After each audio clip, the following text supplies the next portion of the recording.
In this episode of Home Theater Geeks, I answer a question from Edwin Boone, who has a 12-year-old plasma and wonders what would be the best replacement. So stick around. Podcasts you love. From people you trust. This is TWiT.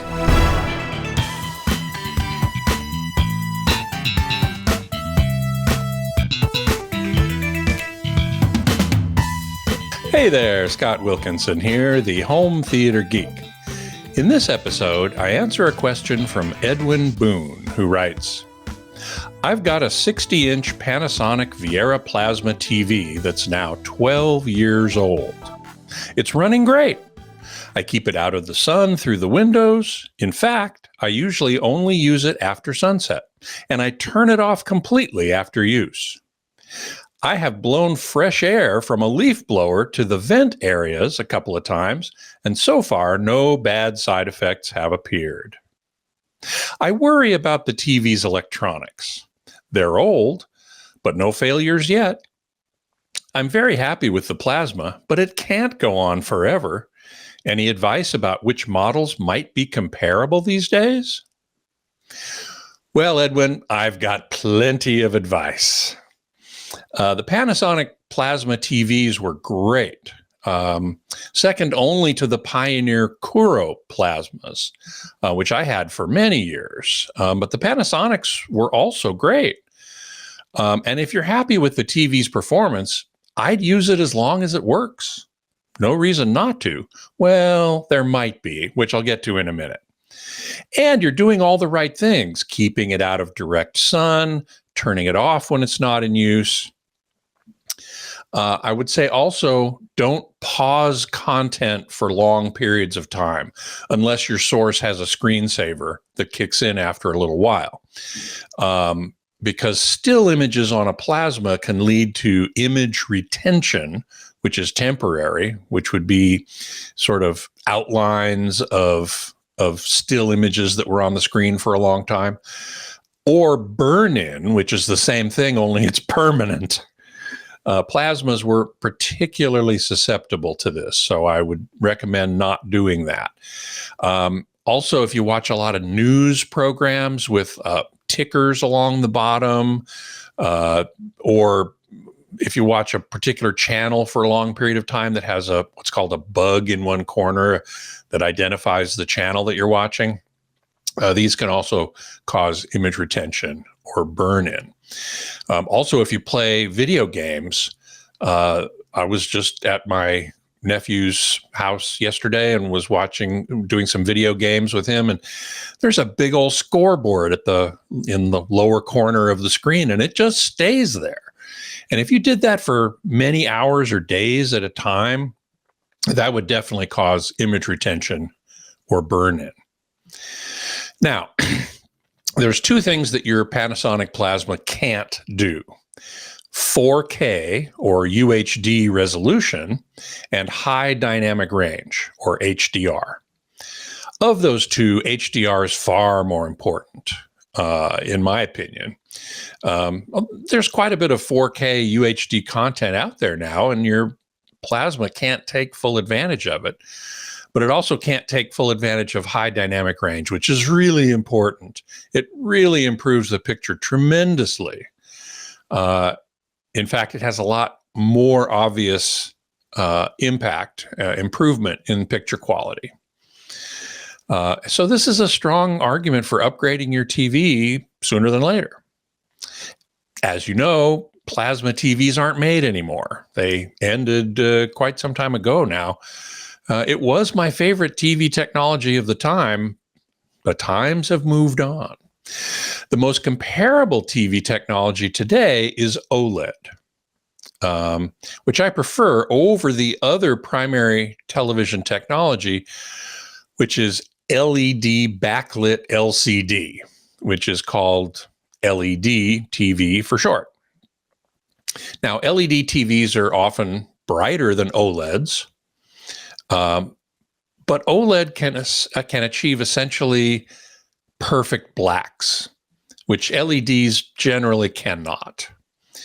And also, OLEDs look a lot better when viewed from off-center, what we call off-axis. Now, in general, OLED TVs are generally more expensive than LED TVs of comparable size. But in my view, it's well worth it because of those perfect blacks and the off-axis, better off-axis viewing. Now, when talking about replacements, you don't mention a budget, but I'll give you a few recommendations anyway. OLEDs typically come in 55-inch, 65-inch, and 77-inch, along with some smaller sizes in many cases, and a few that are larger, 83 and even 97 inches in a few cases, but not 60. The plasmas came in 60 inches, but OLEDs don't. So you're going to, if you want something of a similar size, you're going to have to stick with 55 or 65. Now, the main companies in the US that sell OLED TVs are LG, Samsung, and Sony. And recently, Panasonic got back into the game. As you know well, they used to sell plasma TVs in the US, but they got out of the US market some time ago. And they've only recently reemerged into the US market with some OLED TVs. So I put together a little spreadsheet that I will show you here, and we can go over some of the options for OLED TVs that would be good replacements for your Panasonic plasma. And if we take a look at that, we can see I've categorized them into less than $2,000 and more than $2,000. And LG has the most models that are available. And I looked specifically at the B series and the C series in the lower end. They also make an A series, but the B series has 120 hertz refresh rate, which is where I'd like to start. So as you can see, and I included the 2024 models and the 2025 models, and they're indicated by the last digit in the model number. So the 55B4, which was last year's model, is selling on the website. And by the way, all these prices are from the manufacturer website. Sometimes they indicate a sale. You know, they say, oh, the list price is this, but our sale price is this. And I'm listing this, what they call the sale price. It's effectively the purchase price. I think those are relatively long-term sales, shall we say. Anyway, so the B4, as you can see, the 55 inch is $1,000. The B5, which is current model, $1,300, $300 difference. If you go up to the 65 inch Bs, the B4 is $1,200 and the 65 B5 is $1,600.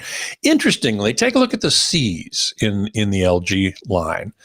The C4, the 55 inch C4 from last year was not discounted. It was listed on that site as $2,000. That's like, what? I don't get that at all. The 55 inch C5 is only $1,400, $600 less than last year's model. Okay, that doesn't make a lot of sense, but that's what was on the site. So, okay. And then the 65 inch C4, as you can see there, C4 is $1,400 and C5 is $1,700. Continuing in the under $2,000 range, Panasonic has a lower end model, 65Z85A, for $1,000. That's pretty good for a 65 incher.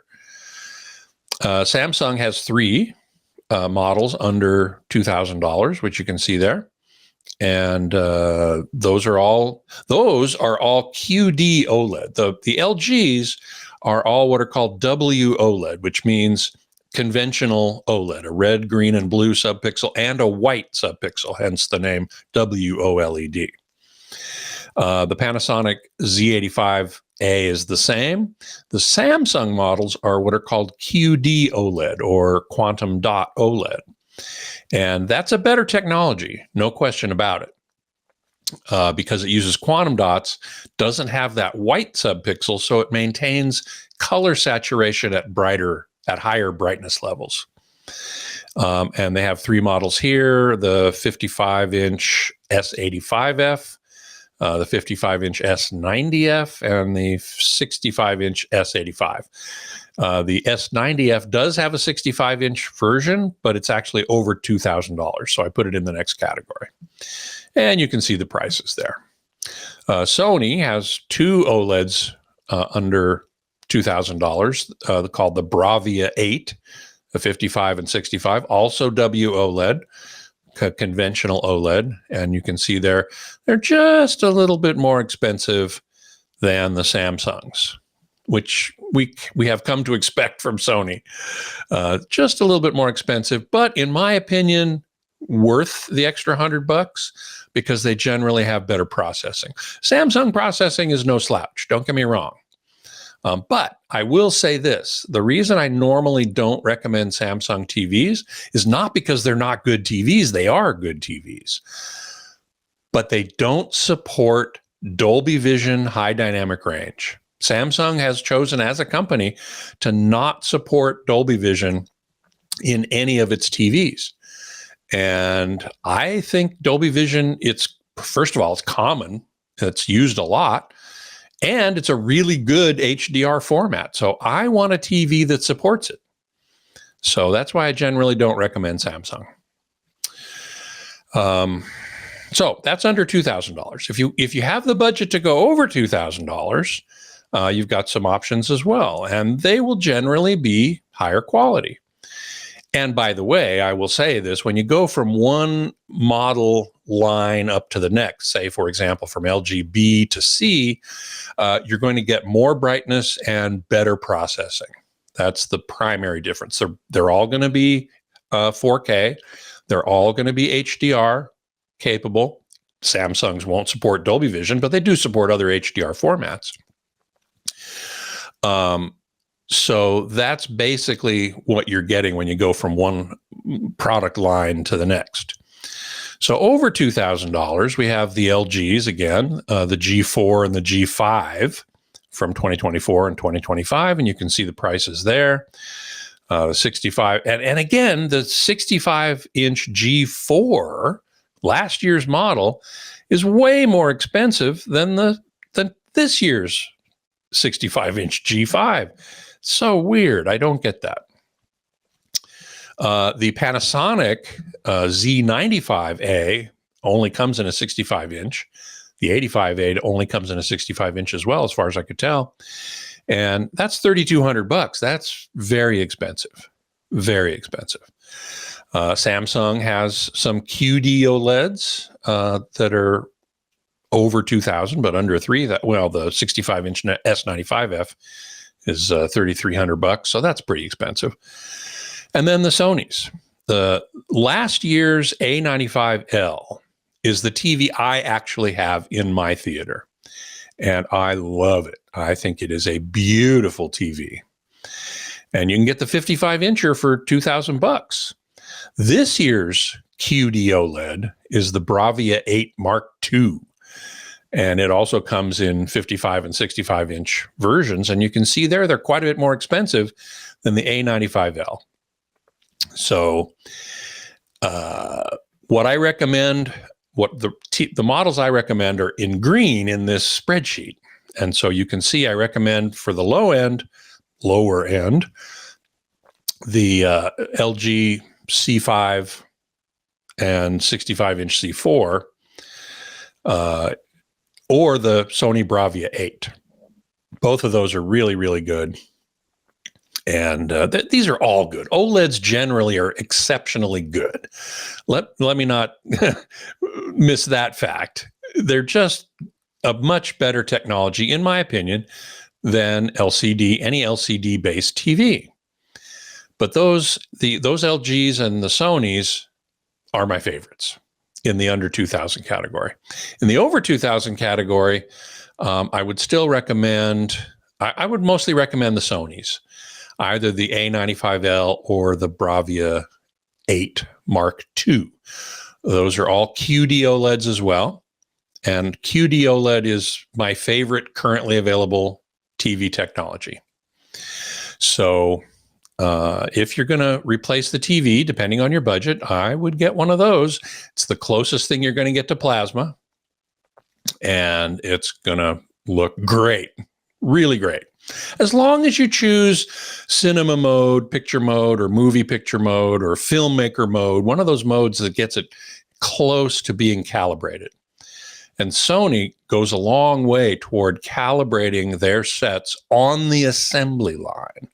Another reason I really like Sony, and another reason they're more expensive, but worth it, in my opinion. So anyway, that's what I recommend, and I wish you all the best. Now, if you have a question for me, please send it along to htg@twit.tv, and I'll answer as many as I can right here on the show. And as you know, TWiT is now offering all of its programs for free on YouTube with ads. If you want to go ad-free, join the club. Go to twit.tv/clubtwit to sign up today. Until next time, geek out. From Silicon Valley boardrooms to tomorrow's AI breakthroughs, if you need to keep up to date with tech, you need twit.tv.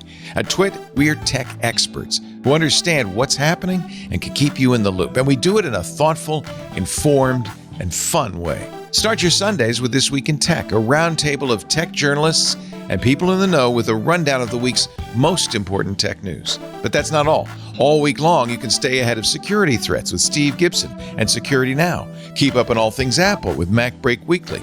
Listen to the most informed Microsoft experts in the world with Paul Thurrott and Richard Campbell on Windows Weekly. Our flagship shows feature tech's most respected voices, giving you the insight you need to understand and benefit from the changing world of technology. We give you analysis you won't find anywhere else, so you can make smarter business decisions and take advantage of the technologies transforming your world. Whether you're a CEO, IT professional, or simply passionate about technology, TWiT's network of shows gives you the edge you need in today's digital landscape. Don't miss a minute. Subscribe to twit.tv today.